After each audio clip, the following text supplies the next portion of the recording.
आपको अपने दोस्तों से बात करके इतना सुकून मिलता है। पेरेंट्स दुश्मन नजर आते हैं इस उम्र में। बहुत ही खराब स्टूडेंट रहा हूँ स्कूल में, बहुत बदमाश, शरारती, कम पढ़ने वाला। मैंने ये सीखी है कि जो मैंने स्कूल में पढ़ा था उसमें से बहुत कम जिंदगी में काम आता है। बदमाशी करो, शरारत करो, थोड़ा इश्क विश्क होगा करो, कोई दिक्कत नहीं। किसी को चीट मत करना। कदम most difficult age is this 16, 18, 19। इस उम्र में आपके हार्मोन्स इतना ज़्यादा जंप करते हैं कि मूड स्विंग्स बहुत ज़्यादा होते हैं। आपको अपने दोस्तों से बात करके इतना सुकून मिलता है। पेरेंट्स दुश्मन नज़र आते हैं इस उम्र में। पेरेंट्स कोई अच्छी बात भी कहें तो लगता है कि ये क्यों मनहूस लोग हमारे घर में रहते हैं, क्यों ऐसी खराब खराब बात बोलते हैं। They don't understand, they are outdated people, ऐसा मन में भाव आता है। सबको आता है। आपको आ रहा है तो पहली बार नहीं आ रहा है, आज से 30 साल के बाद आपके बच्चों को भी आएगा आपके बारे में। एकदम उतनी ही इंटेंसिटी से आएगा जितना आपको आता है।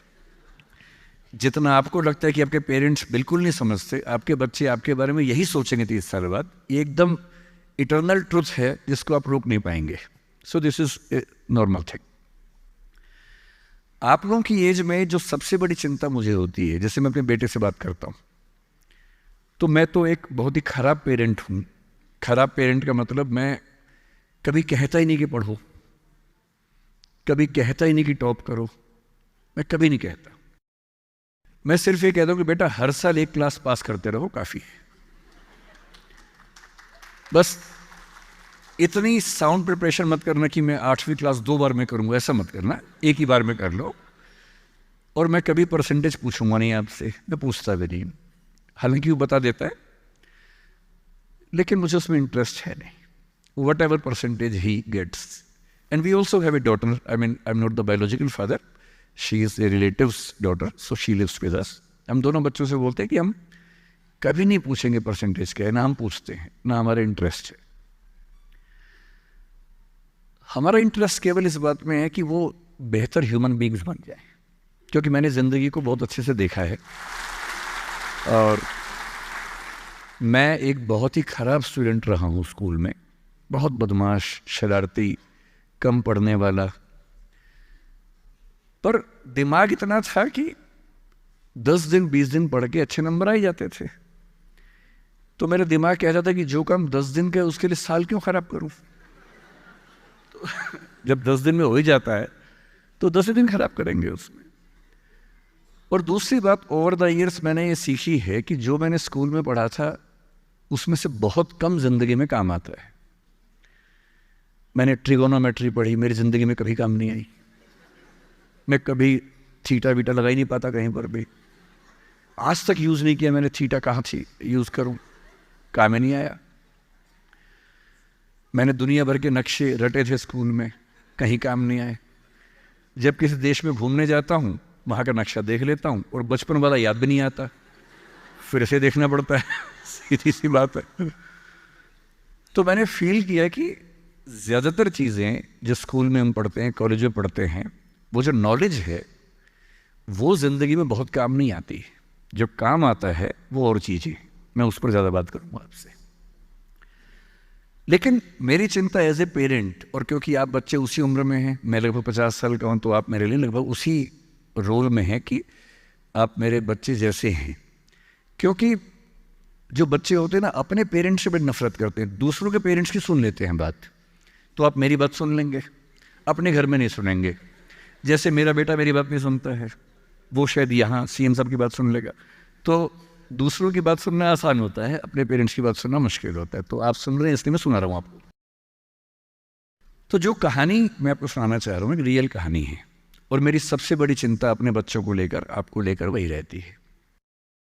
मैं जब भी कोई कहानी सुनाता हूँ, नाम, जगह, वो सब बदल देता हूँ ताकि किसी की प्राइवेसी पर हमला ना हो। सबकी राइट टू प्राइवेसी है ना। एक बच्चा था जिसको मैं जानता हूँ, बचपन से जानता हूँ, बहुत ही ज़बरदस्त आर्टिस्टिक बच्चा, म्यूज़िक का उस्ताद। उसके घर में लगभग सब लोग म्यूज़िक के उस्ताद थे, इंस्ट्रूमेंटल म्यूज़िक, वोकल म्यूज़िक, हर चीज़ में अच्छा, पढ़ने में भी ठीक, बढ़िया। और जब हम स्कूल में थे, वो मेरी क्लास में तो नहीं था, थोड़ा सा अलग क्लास में था, पर स्कूल में बहुत पॉपुलर था, being into music. I was in debating, he was into music. और बाद में उसने हमारा स्कूल छोड़ भी दिया कुछ समय के बाद, फिर वो कहीं और चला गया, फिर हमारा मिलना नहीं हुआ। उस समय ना तो व्हाट्सएप था ना यूट्यूब था, तो बाद में मिलने का स्कोप भी नहीं रहता था। जो एक बार चला गया वो चला ही जाता था उस समय। अब तो बच्चे ज़िंदगी भर दोस्त रहते हैं। फिर जब मैं दिल्ली यूनिवर्सिटी में आ गया, ग्रेजुएशन कर चुका था, उसके बाद अचानक मुझे एक बचपन का दोस्त मिला जिसने मुझे एक इंटरेस्टिंग क्या डेवास्टेटिंग बात बताई। तो बात चल रही थी कि स्कूल के दोस्त कहाँ कहाँ हैं, क्या कर रहे हैं। तो बातों बातों में उसका जिक्र भी आया। तो मैंने बड़ी उम्मीद से पूछा, मैंने कहा वो तो बॉम्बे चला गया होगा, फिल्म इंडस्ट्री में चला गया होगा। तो मेरे दोस्त ने पूछा कि तुम्हें नहीं पता उसके बारे में? मैंने कहा नहीं। उसने कहा यार वो जेल में है, and he was one of the most creative students of our school. मैंने कहा जेल में क्यों है? बोले सच में नहीं पता। मैंने कहा सच में नहीं पता मुझे। बोले वो ग्रेजुएशन करने के लिए जब गया तो पता नहीं क्या हुआ, उसकी थोड़ी संगति खराब हो गई। बैड कंपनी जिसको हम बोलते हैं, जो इस उम्र में अच्छी लगती है, वही वाली। तो कॉलेज लाइफ में थोड़ी बहुत बैड कंपनी सबकी होती ही है, हल्की फुल्की होती है, एक सामान्य बात है। अच्छा, बच्चा बच्चा ना रहे ये भी तो अच्छी बात नहीं है ना। थोड़ा बचपन तो जीना भी चाहिए, थोड़ा शरारतें करनी भी चाहिए। पर किसी किसी का दुर्भाग्य होता है कि ज्यादा हो जाता है। उसके साथ ऐसा हुआ। उस सब प्रोसेस में उसको ड्रग्स की आदत लग गई। और ड्रग्स एक ऐसी चीज है, एडिक्शन ऐसी चीज है कि उसमें वन वे रास्ता होता है, टू वे नहीं होता है। आप जा सकते हैं, वापस नहीं आ सकते। मतलब 1000 लोग जाएंगे तो उनमें से एक आध वापस आएगा, वो भी इतने मुश्किलों से जो ऑलमोस्ट इम्पॉसिबल है। I have seen many such cases. Social welfare department से मेरे कई दोस्त ऑफिसर्स हैं, तो मैं उनसे जब पूछता हूँ बताते हैं, मैंने ऐसे लोगों को देखा है 10-10 साल से स्ट्रगल कर रहे हैं एडिक्शन से बाहर आने की, नहीं आ पा रहे, खत्म हो गए हैं।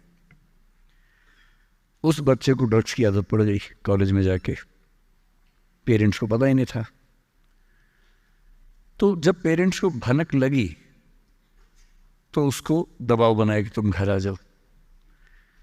अब वो जिस कंपनी में था, दोस्तों वाली कंपनी में, वहाँ अब ड्रग्स बहुत महंगे होते थे, पैसे घर से बहुत कम आते थे, जितने पैसे एक मिडिल क्लास फैमिली दे सकती है।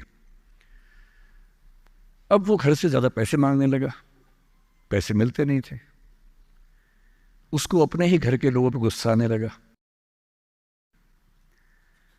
तो एक बार वो अपने घर आया हुआ था छुट्टियों में, और वहाँ भी वो कुछ कुछ करता रहता था। उसके पेरेंट्स ने उसको बहुत समझाया कि बेटा ऐसा मत करो। और एक दिन इस बात पे झगड़ा बढ़ गया। भाई आप पेरेंट्स की चिंता समझेंगे आज से 30 साल बाद, जब आपके बच्चे इस एज में होंगे ना, आपकी नानी मर जाएगी उस समय। नानी मरना एक मुहावरा है, इसका मतलब बहुत चिंता में रहेंगे उस समय आप। और उस दिन पता नहीं क्या हुआ, एक झगड़ा हुआ, क्योंकि जो एडिक्शन के शिकार हैं उनका दिमाग उनके कंट्रोल में नहीं होता है। यहाँ तक कि जो ड्रिंक करते हैं, ड्रिंक एक लेवल से ज़्यादा कर लें तो दिमाग कंट्रोल से बाहर निकलने लगता है। ड्रग्स में तो ये एलिमेंट बहुत ज़्यादा होता है। और आधी रात को उसने क्या किया, उसने अपनी फैमिली के 5 लोगों का मर्डर कर दिया। मर्डर। उसने खाने में जहर मिलाया, लगभग सब लोग उससे मर गए। एक मेंबर नहीं मरा क्योंकि उसने खाना खाया नहीं उस दिन, तो उसको उसने अलग से मारा। और ये बात है जब उसकी उम्र लगभग 17-18 साल की थी, या 19 के आसपास रहा होगा। उसके बाद वो जेल गया। मुझे उसके बाद से पता ही नहीं कि क्या हुआ, फांसी हुई या उम्र कैद हुई या क्या हुआ, ना तो मुझे पता है, ना मैं इंटरेस्टेड हूँ जानने में। मैं उसका नाम हम सब जानता हूँ, एंड 1-2 क्लास स्कूल में ऐसी थी कि वो हम आसपास थे, जानते थे, पहचानते थे एक दूसरे को। मेरी सबसे बड़ी चिंता ये होती है बच्चों को लेकर कि किसी भी गलती से वो ड्रग्स में ना चले जाएं। आप सबसे एक रिक्वेस्ट कर रहा हूँ हाथ जोड़ के, कुछ भी कर लेना, ये मत करना। बदमाशी करो, शरारत करो, थोड़ा इश्क विश्क होगा करो, कोई दिक्कत नहीं। किसी को चीट मत करना, ड्रग्स में मत जाना, क्योंकि इन रास्तों पे जाने के बाद वापसी का रास्ता नहीं है, पूरी ज़िंदगी ख़त्म हो जाती है। एक शायर ने कहा है, बस एक कदम गलत उठाता राह शौक में, राह शौक का मतलब शौक के रास्ते पर चल पड़े थे, बस एक कदम गलत उठाता राह शौक में, मंजिल तमाम उम्र मुझे ढूंढती रही। मेरी मंजिल ज़िंदगी भर मुझे ढूंढती रही, कहाँ चला गया? सिर्फ एक गलती हुई थी और उस एक गलती ने कहीं का नहीं छोड़ा। आपको लग रहा होगा कि ये तो पापा जैसा है, प्रीच कर रहा है हमें, पापा डोंट प्रीच वाला भाव मन में आ रहा होगा आप लोगों के, पर मेरा काम ही है, मैं क्या करूं? मुझे जितनी चिंता अपने बच्चे की उतनी आपकी चिंता है, तो मैं तो बोलूँगा। आप मानेंगे नहीं मानेंगे आपकी मर्जी है, लेकिन ईश्वर ना करे कुछ गलती हुई तो बाद में आप इस बात को याद ज़रूर करेंगे कि किसी ने समझाया था हाथ जोड़कर, और हम उसके बाद भी नहीं समझे थे। कुछ भी करना, उस रास्ते पर मत जाना। और इस रास्ते पर लोग क्यों जाते हैं? इसकी जो साइकोलॉजी में सबसे बड़ा रीज़न है, उसको पीयर ग्रुप प्रेशर कहते हैं। पीयर ग्रुप का मतलब है आपके दोस्तों का ग्रुप, गैंग, जिसको गैंग कहते हैं। जो डेवलपमेंटल साइकोलॉजी है, जो साइकोलॉजी स्टडी करती है कि बच्चे जैसे जैसे बड़े होते हैं उनकी साइकोलॉजी कैसे चेंज होती है, इसको बोलते हैं डेवलपमेंटल साइकोलॉजी। उसमें माना गया है कि ये जो एज है, टीन एज, ये गैंग एज है। गैंग एज का मतलब 3-4 दोस्तों का ग्रुप होता है, वो गैंग की तरह से ऑपरेट करता है। एकदम सीक्रेट्स रहते हैं उस ग्रुप में, आपस में बातें करते हैं, जैसी कोई आसपास से निकलता चुप हो जाते हैं। उनको लगता है कि उनके पास कुछ सीक्रेट इन्फॉर्मेशन दुनिया की ऐसी है जो मोसाद और रॉ और इन्हीं सब के पास होती है, किसी के पास नहीं होती। जबकि वो जो बात कर रहे होते हैं उनके पेरेंट्स वो बात 30 साल पहले कर चुके हैं। वो ऐसी कोई बात नहीं कर रहे जो उनके पेरेंट्स को नहीं पता, वो सब बातें करके ही बड़े हुए हैं। पेरेंट्स भी तो बने ही है ना भाई, ऐसा थोड़ा ना, उन्होंने तो ज़िंदगी देखी है। पर उनको लगता है कि वो कुछ खास ऐसा जानते हैं। एक दूसरे पर ऐसा भरोसा, पेरेंट्स पर ऐसा अविश्वास, ऐसा उनको खारिज करने की टेंडेंसी, नॉर्मल बात है, कोई खास बात नहीं है, इस उम्र में सामान्य बात है। पर डेवलपमेंटल साइकोलॉजी जब हम पढ़ते हैं तो उसमें कहते हैं कि जो बच्चा होता है 1-2 साल तक का, उस पर सबसे ज़्यादा असर उसकी माँ का होता है, क्योंकि माँ उसके लिए पूरा संसार है। उस बच्चे की 2 ही ज़रूरतें हैं कि जब वो गीला हो तो वो पहुँच दे, जब भूख लगे कुछ खाना खिला दे। शुरू के 6 महीने इन दोनों ज़रूरतों को जनरली उसकी माँ ही पूरा करती है। तो उसको धीरे धीरे लगता है कि जो माँ है ना, यही मेरा सब कुछ है, और माँ की हर बात को फॉलो करता है वो। 6 महीने के बाद थोड़ा सा बाहर का खाना, घर के बाकी मेंबर्स का असर पड़ने लगता है। 2 साल के बाद जब बच्चा पहली बार स्कूल जाता है, 2 या 3 साल के बाद, तो आप देखेंगे प्राइमरी स्कूल में टीचर्स आमतौर पे महिलाएं होती हैं, विमेन होती हैं, मेल्स नहीं होते हैं। उसके 2 रीज़न है। एक तो मेल्स में इतनी पेशेंस होती नहीं आमतौर पे। अपना ही बच्चा हो तो 2 मिनट के लिए चिकोटी काटना, प्यार करना ठीक है, 2 मिनट के बाद नहीं झेल पाते वो। और बच्चा अगर रोने लगे, उनके चश्मा उतार के मारे, थप्पड़ मार दे, मूंछ खींच ले, इरिटेट हो जाते हैं। 5 मिनट के बाद तो बच्चा पिटता ही पिटता है अपने बाप के हाथों। इसलिए बच्चे भी बाप के पास कम जाना पसंद करते हैं, जाते हैं 1-2 मिनट के लिए, फिर भाग आते हैं वहाँ से। इनको पता है कि ये जो ब्रेक इवन होने वाला टाइम आ गया है, अब इस टाइम पर निकल जाना चाहिए। मदर्स में बायोलॉजिकली भी और कल्चरली, सोशली भी ये वैल्यू ज़्यादा डेवलप हो जाती है कि वो झेल लेती हैं उस बच्चे की परेशानियों को। बच्चे बहुत परेशान करते हैं। अगर आप मुझसे पूछें इस दुनिया में सबसे मुश्किल काम क्या है, सबसे मुश्किल है बच्चे को पालना। इससे मुश्किल कोई काम नहीं है। छठी का दूध याद दिला देते हैं बच्चे। बच्चे को पालने से मुश्किल दुनिया का कोई काम नहीं है, और वो काम जनरली हमारे घरों में मदर्स करती है, जिनका इतिहास में नाम नहीं लिखा जाता। जबकि सबसे महत्वपूर्ण काम घर के अंदर वो कर रही हैं, इस बात की बहुत वैल्यू है। कई जगह पेरेंट्स मतलब फादर्स भी कर रहे हैं कुछ हद तक, लेकिन जनरली दुनिया में ज़्यादा ये काम अभी तक महिलाओं के हाथ में ज़्यादा है। जब बच्चा स्कूल जाता है तो स्कूल जाने के बाद आप देखें जो लेडी टीचर होती है, जिसको बच्चा प्यार से मैम कहता है, मैम, ऐसे बच्चे के लिए मैम दूसरा भगवान होता है मम्मी के बाद।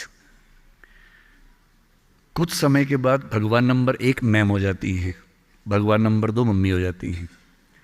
और अगर मैम ने कुछ कहा है और मम्मी कह रही गलत है, तो बच्चा घूर के देखता है कि तुम बताओगी मुझे, वो भगवान है वो तो मेरी। तो बच्चे को मैम पे भगवान जैसा भरोसा होता है। फिर जब वो बड़ा होने लगता है 10, 11, 12, 13 साल का, 13 की एज आते आते बच्चों में जो बायोलॉजिकल चेंजेस होने शुरू होते हैं, बड़े परेशान होते हैं, पशुपेश में होते हैं कि ये क्या हमारे साथ हो रहा है, हमारी ज़िंदगी चेंज हो रही है अचानक, उनको ऐसा लगने लगता है। उस उम्र के जो हार्मोन्स हैं वो उनको पेरेंट से दूर करते हैं, क्योंकि उनको जिस तरह की आज़ादी चाहिए, पेरेंट जानते हैं कि ये उम्र सही नहीं है, तो पेरेंट्स रोकते हैं, समझाते हैं, फ़ोन का यूज़ कम करो, इंटरनेट कम करो, तुम्हारा दोस्त ठीक नहीं है, तुम्हारी कंपनी ठीक नहीं है, अच्छे दोस्त रखो, ये करो, वो सब करते हैं। उनकी मजबूरी है, उनको पता है कि ये उम्र फिसलने वाली है। और बच्चों को लगता है कि मैं जहाँ जहाँ आज़ादी चाहता हूँ, यही 2 लोग मेरे दुश्मन हैं, पता नहीं ये डिज़र्व नहीं करते मुझे, they don't deserve a child like me. फिर वो पेरेंट्स से झूठ बोलना, छिपाना, हर बच्चा उस उम्र में झूठ बोलना शुरू कर देता है। कुछ बहुत प्यारे मासूम बच्चों को छोड़ दूं मैं 1-2%, बाकी सब थोड़ा बहुत झूठ तो बोल लेते हैं। कुछ ज़्यादा शातिर हो जाते हैं, इतना खतरनाक झूठ बोलते हैं, लाई डिटेक्शन टेस्ट करवा लेंगे तो भी नहीं पकड़ में आएंगे, इतना अच्छा झूठ बोलने लग जाते हैं, क्योंकि उन्होंने सीख लिया दोस्तों से सब करके। और ये जो उम्र है 13 से 19, जो गैंग एज है, ये जो दोस्त हैं, इनका असर इतना ज़्यादा होता है। और आपकी पर्सनैलिटी कैसी है, हर गैंग में 4-5 लोग होते हैं, उनमें से एक मुखिया होता है, उनका गैंग का नेता होता है, जो थोड़ा सा एग्रेसिव है, डोमिनेटिंग है, असर्टिव है, वो फैसले करता है सबके लिए। आपने डिसीजन मेकिंग का सवाल पूछा, इसी पे सो समझेंगे। उसने कहा कि चलो सब फिल्म देख के आएंगे, तो बाकी 4 फॉलोवर्स होते हैं, वो चलते हैं, जी जी चलो चलो चलो चलो चलो। इन सबका सेल्फ रिस्पेक्ट का लेवल अलग अलग है। जो नेता है उसमें सेल्फ रिस्पेक्ट बहुत ज़्यादा है, इतनी ज़्यादा है कि वो दूसरों की सेल्फ रिस्पेक्ट की धज्जियाँ उड़ा देता है। वो ये मान के चलता है कि मैं राजा हूँ, जो मैं कहूँगा वही होगा। और जो बाकी 4 भेड़ बकरियाँ हैं, जिनमें कॉन्फिडेंस की कमी है, असर्टिव नहीं है, सबमिसिव हैं, दब्बू हैं, डरपोक हैं, वो बेचारे उसकी बात को फॉलो करते हैं। और ये जो 4 है ना, इन पे खतरा बहुत ज़्यादा है, क्योंकि जो नेता है वो पहले से बिगड़ा हुआ है, वो हैबिचुअल है कई चीज़ों का, और वो इन 4 को बोलता है आज हम सब ड्रग्स ट्राई करेंगे। पूछ नहीं रहा है, बता रहा है। अब इन 4 में से एक के मन में है कि ना करूं, मम्मी ने उसको 1000 बार समझाएगी बेटा ये मत करना, वो बेचारा बोल ही नहीं पा रहा, घबराहट हो रही है उसको। बड़ी मुश्किल से मिमियाते हुए एक वाक्य उसने बोला, मिमियाना मतलब बिल्ली की तरह से बोलना, कैट की तरह से बोलना।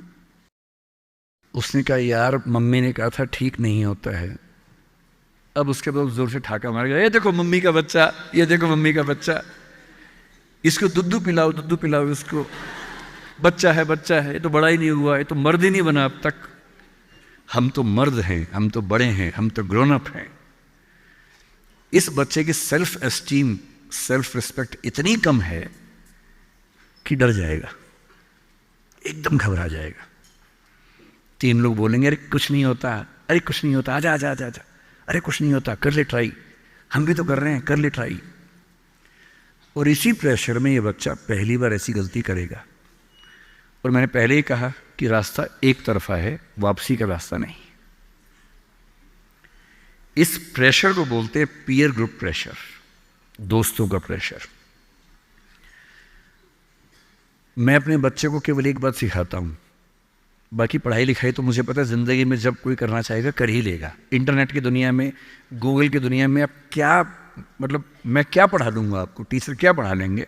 सब गूगल पे उपलब्ध है, सब ऑनलाइन अवेलेबल है। जो टीचर बनना चाह रहे हैं समझ लें, अब टीचर का काम नॉलेज देना नहीं है, नॉलेज आपसे ज़्यादा, आपसे बेहतर गूगल पे है। अब आपका काम उससे ज़्यादा बड़ा है। क्या है अभी डिस्कस करेंगे। मैं केवल एक बात पे फोकस करता हूं कि मेरे बच्चे या आप लोग पीयर ग्रुप प्रेशर से बच सके।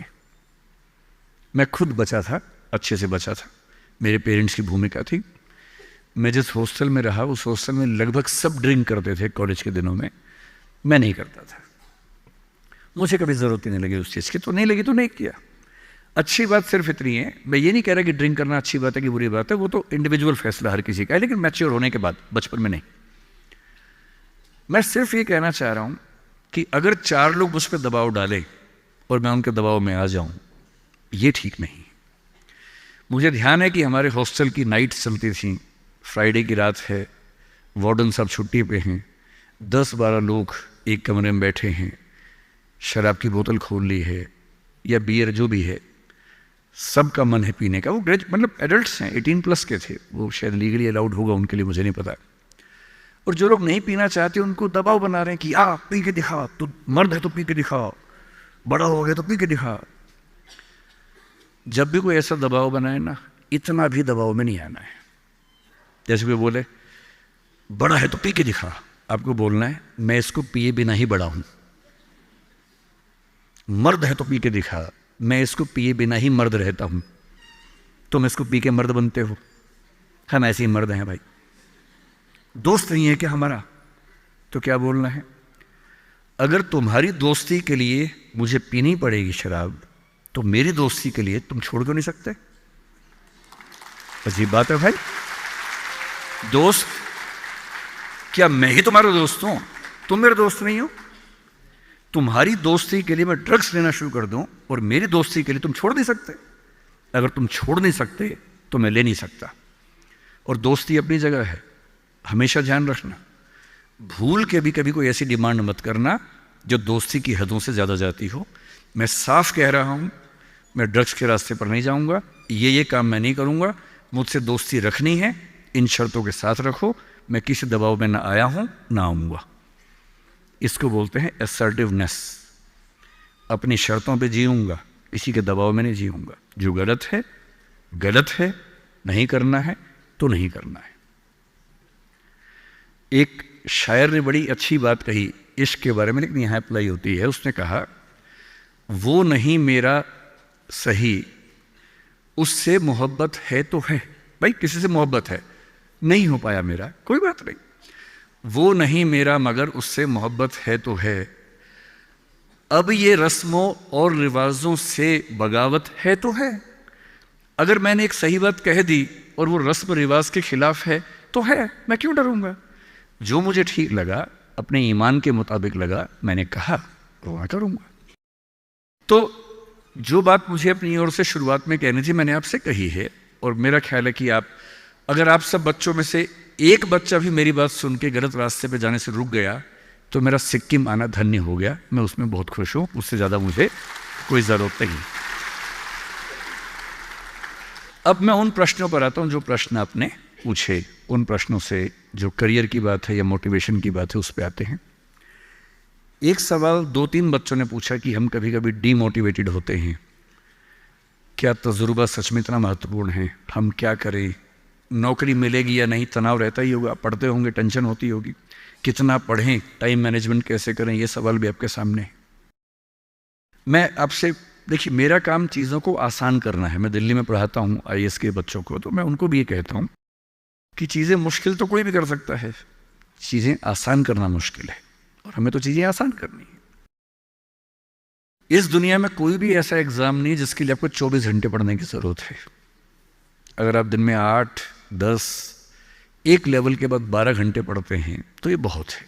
इसलिए मैं आपसे कह रहा हूँ शुरुआत के लिए 8 घंटे की पढ़ाई, 8 घंटे की नींद और 8 घंटे बाकी सब चीज़ें, खेलना कूदना, वो बहुत ज़रूरी है।